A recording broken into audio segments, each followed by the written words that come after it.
పెద్దపల్లి జిల్లా రామగుండం మండలం లింగాపూర్ మోడల్ స్కూల్లో విషాదం చోటు చేసుకుంది. 8వ తరగతి చదువుతున్న సాత్విక్ అనే విద్యార్థి ప్రమాదవశాత్తు బావిలో పడి మృత్యువాత పడ్డాడు. ఘటనకు సంబంధించి వివరాల్లోకి వెళ్తే డ్రిల్ సమయంలో క్రికెట్ ఆడుతుండగా బాల్ వెళ్లి స్కూల్ పక్కనే ఉన్న బావిలో పడింది. బాల్ ను తీసుకునేందుకు తోటి విద్యార్థులతో కలిసి ప్రయత్నిస్తున్న సమయంలో అదుపు తప్పిన సాత్విక్ బావిలో పడిపోయాడు. ఇది గమనించిన తోటి విద్యార్థులు కేకలు వేయగా ఈతరాని సాత్విక్ నీటిలో మునిగి మృత్యువాత పడ్డాడు.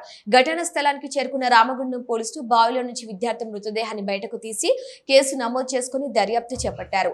స్కూల్ పక్కనే బావి ఉన్నప్పటికీ అధికారులు పట్టించుకోకపోవటాన్ని విద్యార్థి సంఘాలు, విద్యార్థులు, తల్లిదండ్రులు తప్పుపడుతున్నారు.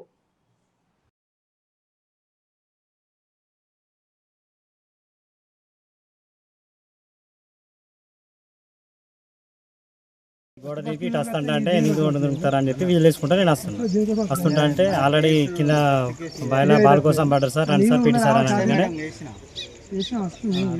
సార్ అనగానే నేను ఫాస్ట్ అవుట్ అయినా పని చేసుకుంటూ వచ్చేవరకల్లా ఒక పిల్లాడు అయిపోయి తీసుకుంటూ ఉన్నాడు.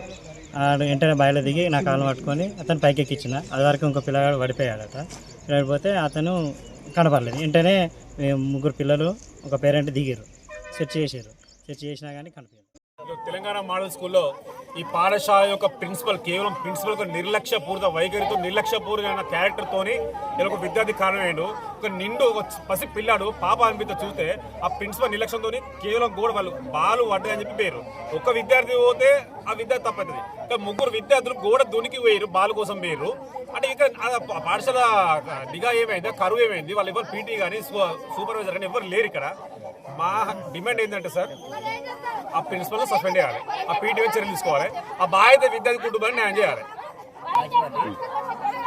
ఆ బాధ్యత విద్యార్థి తల్లిదండ్రులు ఎన్టీపీసీ క్యాష్ ఎవరికి నెలకు 10,000 పని చేసుకుంటారు. వాళ్ళ అమ్మ ఆయన ఇలా పని చేసుకుంటుంది. ప్యూర్ పేదవాళ్ళు. ఆ పేద కుటుంబానికి ప్రభుత్వం వెంటనే నష్టపరిహారం ప్రకటించి వాళ్ళు తగు న్యాయం చేయాలని చెప్పి మేము కోరుకుంటున్నాం.